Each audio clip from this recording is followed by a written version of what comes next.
Hi friends, welcome to Selva Vinayagar channel. இன்றைக்கி நம்ம சேனலில் என்ன பார்க்க போகிறோம்னா, சூப்பரான ஒரு வீடியோ தாங்க பார்க்க போகிறோம்.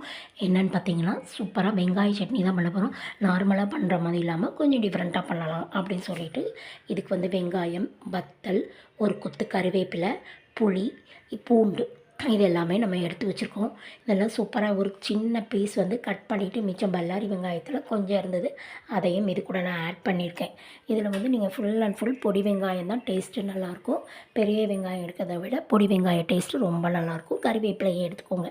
கறிவேப்பிலை ஈக்குவலாக எடுத்துக்கோங்க. வெங்காயம் எவ்வளோ எடுக்கிறீங்களோ அதுக்கு ஈக்குவலாக கறிவேப்பிலையை எடுத்துக்கோங்க. இது வந்து தோசை பந்தாக குண்டு குண்டாக நல்லா தோசை சுட்டு இந்த சட்னி வச்சு சாப்பிடும் போது அவ்வளோ சூப்பராக இருக்கும். இப்போ அடுப்பில் கடாய் வச்சு ஆயில் விட்டு வத்தல், நம்ம வச்சுருக்கக்கூடிய கறிவேப்பிலை, புளியை லேசாக ஒரு வதக்கிட்டு புளியை திரும்ப எடுத்துடணும். நம்ம அது ரொம்ப ஒரு மாதிரி வதங்கக்கூடாது. கொஞ்சம் ஈரப்பதத்தோடு அரைச்சா தான் நல்லாயிருக்கும். வதக்கிட்டு கறிவேப்பிலையை நல்லா வதக்க விட்டுக்கோங்க.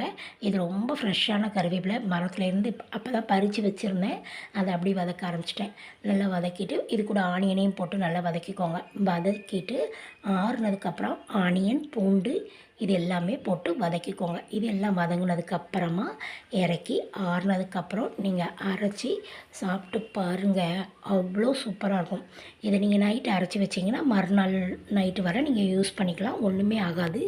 பட் அதை கொஞ்சம் ஃப்ரிட்ஜில் வச்சிங்கன்னா நல்லாயிருக்கும்.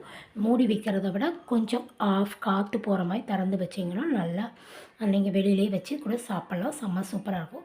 இப்போ இது எல்லாமே வதங்கி வந்துட்டு இதை ஆற வச்சுட்டு மிக்ஸி ஜாரில் போட்டு சூப்பராக அரைச்சி எடுத்துகிட்டு இதே மாதிரி அரைச்சி எடுத்து வந்துட்டோம்.